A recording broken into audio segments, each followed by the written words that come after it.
জয় হিন্দ, বন্দে মাতরম। বন্ধুরা, বহু পরীক্ষার্থী যেটা জিজ্ঞাসা করছেন সেটা হচ্ছে ক্লার্কশিপে শেষ পর্যন্ত সিলেক্ট হতে গেলে কত নম্বর পেতে হবে।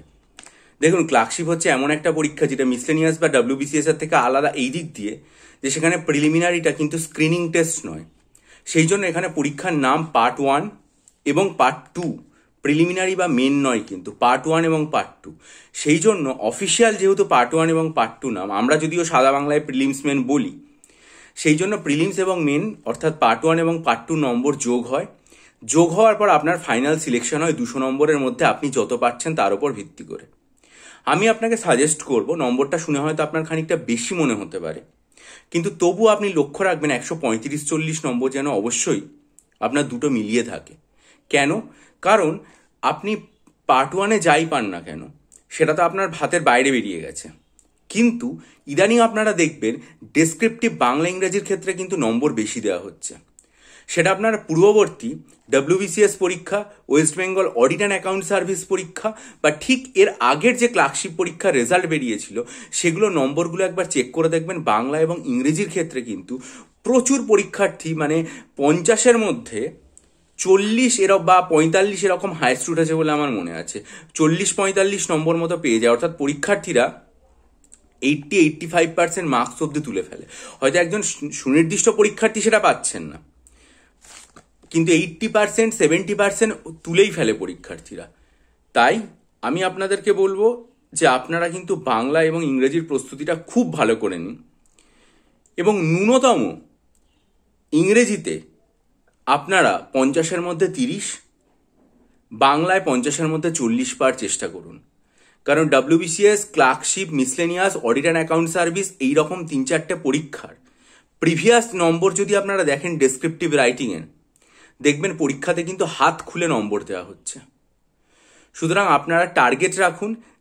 প্রিলিমস আপনাদের হাত থেকে বেরিয়ে গেছে, ওটাতে যা নম্বর পেয়ে গেছেন সে তো ঠিক আছে, কিন্তু একজন পরীক্ষার্থী তিনি যদি মোটামুটি ধরে নেওয়া যায় যে 65 পেয়েছেন, তারপর তিনি পেলেন হচ্ছে 75, তাহলে কিন্তু দেখুন তিনি একটা যথেষ্ট ভালো জায়গায় চলে আসছেন। তাই আপনাদেরকে বারবার বলছি, শেষ মুহূর্তে এসে প্রতিযোগিতা তীব্র, পরীক্ষার্থীরা প্রায় 1 বছরের বেশি সময় প্রিপারেশন নিচ্ছেন। সেই জন্য বাংলা এবং ইংরেজি মিলিয়ে আপনারা পার্ট 1 এবং পার্ট 2 নম্বরটা 135-40-এর মধ্যে রাখার চেষ্টা করুন, যাতে আপনার নম্বরটা সুনিশ্চিত হয়। সেটার জন্য ডেসক্রিপটিভ বাংলা এবং ইংরেজি স্টাডি মেটেরিয়াল দেওয়ার প্রক্রিয়ার যে ঘোষণা, সেটা আমি সামনেই করছি। কারণ আমরা জানি যে সামনের সপ্তাহটা পুরো গভর্নমেন্টের ছুটি রয়েছে, এর মধ্যে আমি বিস্তারিতভাবে ঘোষণা করে দেবো। যদিও অলরেডি প্রায় 100 জনের বেশি পরীক্ষার্থী আমার সাথে ব্যক্তিগতভাবে হোয়াটসঅ্যাপে যোগাযোগ করে স্টাডি মেটেরিয়াল নিয়ে নিয়েছেন, কিন্তু আমি সামনে কালকেই একদম বিস্তারিতভাবে আমার স্টাডি মেটেরিয়াল নিয়ে কিভাবে তৈরি করেছি, কতদিনের, সব কিছু বলে দেবো ইউটিউবে। এবং সেখানে যারা ডাব্লিউবিপি বা কেপি নিতে চাইছেন স্টাডি মেটেরিয়াল, তারাও এখান থেকে স্টাডি মেটেরিয়াল নিতে চাইবেন, কোনো সমস্যা হবে না। ফলে আপনারা চ্যানেলের দিকে খুব ভালোভাবে নজর রাখুন এবং সমস্ত আপডেট কিন্তু চ্যানেল থেকে পেয়ে যাবেন। আর একটা কথা বলি, আমরা যখন ওবিসি কেস নিয়ে এত নাজেহাল, তখন তেলেঙ্গানার ওবিসি কেস নিয়ে একটা খবর দেখুন আনন্দবাজারে গতকাল প্রকাশিত হয়েছে। দেখে নিন, একদম গতকালের খবর এটা। তেলেঙ্গানার সংরক্ষণ মামলা খারিজ হয়ে গেল। কি বলা হয়েছে? ওবিসি সংরক্ষণ মামলা নিয়ে সুপ্রিম কোর্টে বিরাট ধাক্কা খেল তেলেঙ্গানা সরকার। সুপ্রিম কোর্টে তেলেঙ্গানা সরকার গেছিল যে তারা পুরসভা এবং পঞ্চায়েতে ওবিসি সংরক্ষণ 42% করে দিয়েছে, ফলে মোট সংরক্ষণ হয়ে গেছে 67%।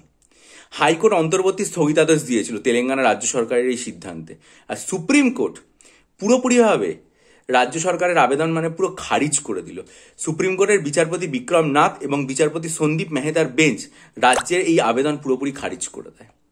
অর্থাৎ সুপ্রিম কোর্টে যে ওবিসি সংরক্ষণের সিদ্ধান্ত নিয়ে তারা গেছিল তেলেঙ্গানা সরকার, সেটা পুরো খারিজ হয়ে গেল। সুপ্রিম কোর্টে তেলেঙ্গানা সরকারকে একটা নির্দিষ্ট রাস্তা দেখালো। আমি জানি না যে আমাদের রাজ্যের এই ওবিসি সংরক্ষণের এই ব্যাপার সেটা কবে মিটবে এবং সেটা কবে আসার আলো দেখবে। এবং ডাব্লিউবিসিএস, মিসলেনিয়াস, ক্লার্কশিপ, আইডিও, এই সমস্ত পরীক্ষাগুলোর ফর্ম বেরিয়ে ফর্ম ফিল আপ হয়ে পরীক্ষার দিকে আমরা এগোবো। সেটা যখনই হবে আমার চ্যানেলে আমি জানাবো। চ্যানেলটা সাবস্ক্রাইব করে বেল আইকন প্রেস করুন।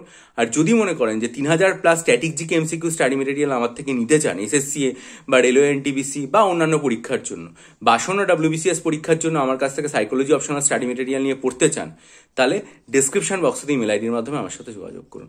ভালো থাকুন, বিজয়ী হন, সফল হন। চ্যানেল সাবস্ক্রাইব করে নজর রাখুন, ভিডিওটা লাইক করে এবং হাইপ করে বন্ধুদের মাঝে ছড়িয়ে দিন। ভালো থাকবেন।